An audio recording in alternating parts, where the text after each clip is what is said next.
नमस्कार, मैं हूं सुरेश झा। 1 जनवरी साल 2023 की सुबह एक ऐसी घटना जिसने पूरे देश को हिलाकर रख दिया। एक लड़की के शव को 12 किलोमीटर तक रौंदा गया गाड़ी के नीचे। लड़की दर्द से चीखते रही, चिल्लाती रही, लेकिन उस सन्नाटे में किसी ने उसकी चीख नहीं सुनी, लिहाजा उसकी बड़ी दर्दनाक मौत हो गई। मामला उजागर होता है, लेकिन पुलिस की लापरवाही की वजह से यह घटना क्यों हुई है? पुलिस की लापरवाही की वजह से, क्योंकि हम लोग नए साल के जश्न में इतना डूब चुके थे कि मुझे पता नहीं था कि दिल्ली में क्या कुछ हो रहा है। वही दिल्ली पुलिस जिसने सुरक्षा के पुख्ता दावे किए थे, दो ऑर्डर ने प्रेस कॉन्फ्रेंस की थी कि हमारे जवान दिल्ली में चप्पे चप्पे पर तैनात रहेंगे, लेकिन ऐसी घटना जिसने साबित कर दिया कि दिल्ली पुलिस सिर्फ नाम की पुलिस है। वो आम लोग सुरक्षा में तैनात तो रहती है, लेकिन सिर्फ कागजों में।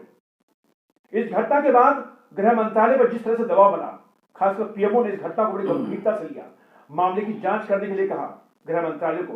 गृह मंत्रालय ने स्पेशल सीपी शालिनी सिंह को लगाया। शालिनी सिंह ने जो अपनी रिपोर्ट दी, उसमें यह साबित हो गया कि यह घटना पुलिस की लापरवाही की वजह से हुई है। अब मामले में लीपापोती कैसे शुरू हुई वो हम आपको बताते हैं। 11 पुलिस कर्मियों को सस्पेंड कर दिया गया, यानी वो 11 पुलिसकर्मी रोहिणी जिले में तैनात यानी 3 थानों की पुलिस थी जिनको सस्पेंड किया गया। लेकिन सवाल खड़ा यह होता है कि क्या यहां पर जो सीनियर अफसर थे, क्या उनकी जिम्मेदारी नहीं बनती थी? जो डीसीपी है रोहिणी का, गुरइकबाल सिंह सिद्धू, क्या उसकी जिम्मेदारी नहीं बनती थी? आज इसी विषय में हमारे साथ बातचीत करने के मौजूद हैं कानून के जानकार हैं रविंद्र कुमार। इनसे बातचीत करेंगे, जानने की कोशिश करेंगे कि आखिर हर बार निचले स्तर के पुलिस कर्मियों पर ही गाज क्यों गिरती है, आईपीएस स्तर पर गाज क्यों नहीं गिरती। सर, आपका बहुत बहुत स्वागत है हमारे चैनल में। आपको सर याद होगा कि दिल्ली में निर्भया कांड हुआ था। बिल्कुल, पूरे देश ने, पूरे वर्ल्ड में इसकी चर्चा हुई थी। उस कांड में भी निचले स्तर के पुलिस कर्मियों पर कार्रवाई हुई थी। डीसीपी पे कल कोई कार्रवाई नहीं हुई, इस पर सीपी पे कोई कार्रवाई नहीं हुई, सीपी पे कोई कार्रवाई नहीं हुई। ये भी घटना हुई अंजलि वाली भी, जिसमें 11 पुलिस कर्मियों को जो सड़क पे खड़े थे उनको सस्पेंड किया गया।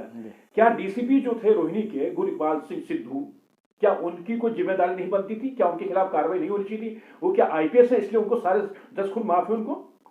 जी देखिए, दिल्ली पुलिस का या देश में जो पुलिस है उसका एक संगठित चरित्र यह है कि वो हमेशा किसी भी घटना के होने के बाद उस पर लीपापोती पे लग जाती है, और लीपापोती करने के बाद जो है हम देखते हैं कि मामले को रफा दफा किया जाता है और ये बताया जाता है कि इस मामले में जो भी कुछ हुआ है पुलिस ने सही कार्रवाई की है।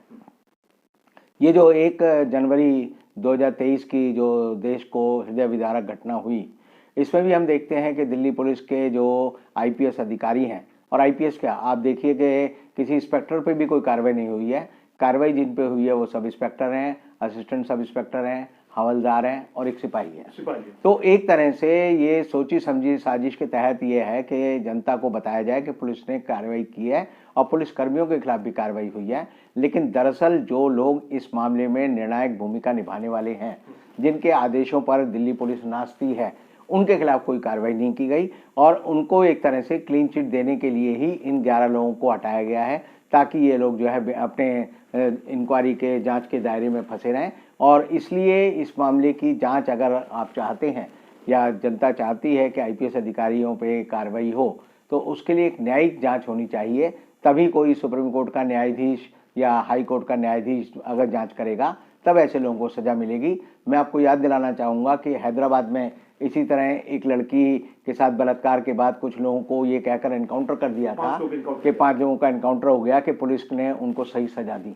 बाद में जब उसकी जांच हुई, न्यायिक जांच हुई, तो उन सब पुलिस वालों को, यहाँ तक कि कमिश्नर ऑफ पुलिस हैदराबाद वाले को भी दोषी पाया गया और उसके खिलाफ कार्रवाई शुरू हुई। तो अगर हम चाहते हैं कि आईपीएस अधिकारियों के खिलाफ कार्रवाई हो, तो जांच अधिकारी जो है मुस्तैद होना चाहिए, सक्षम होना चाहिए, और वो वही हो सकता है जो हाई कोर्ट या सुप्रीम कोर्ट का कोई सिटिंग जज हो। ये शालिनी सिंह जो स्पेशल सीपी है, ईओडब्ल्यू की है, उनको वो जांच दी गई थी। गृह मंत्री अमित शाह ने खुद उनसे बात की थी। कहीं ना कहीं उन्होंने 11 पुलिसकर्मियों को गाज गिराई है कि इन 11 पुलिसकर्मियों की ड्यूटी बनती है, लेकिन उन्होंने ड्यूटी का निर्वाह ठीक से नहीं किया। लेकिन उसका सुपरविजन बनता है एसीपी पर, बनता है एसएचओ पे, बनता है और फिर आता है डीसीपी के ऊपर। क्या शालिनी सिंह ने उन आईपीएस अफसरों को बचाने के लिए 11 पुलिसकर्मी सस्पेंड करवा दिया? क्या कहेंगे कि कहीं ना कहीं पक्षपात हुआ इस पूरे मामले में जो निचले पुलिसकर्मी थे?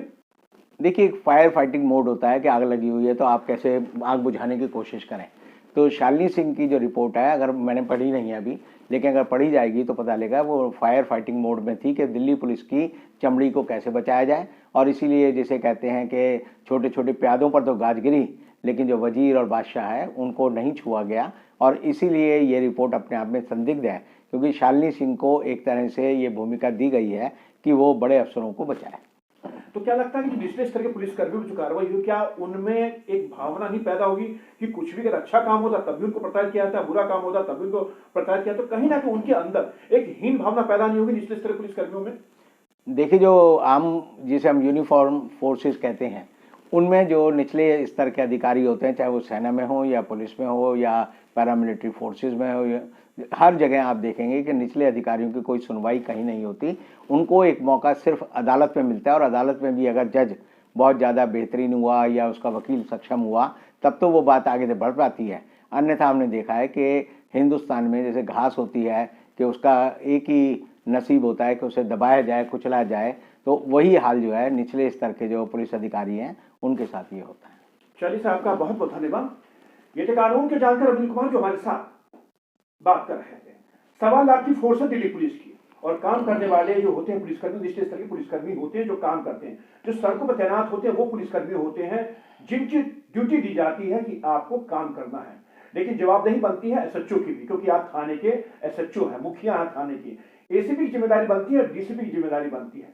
लेकिन अंजलि के मामले में जिस तरीके से निचले स्तरीय पुलिसकर्मियों जो कार्रवाई हुई है, उससे कहीं ना कहीं पुलिसकर्मियों के अंदर गहरा रोष है कि आखिर हर बार गाज निचले स्तरीय पुलिसकर्मियों पर ही क्यों गिरती है। आखिर डीसीपी के खिलाफ कार्रवाई क्यों नहीं होती है, या आईपीएस तो भी इतनी मजबूत है कि वो अपने अफसरों को बचा लेते हैं?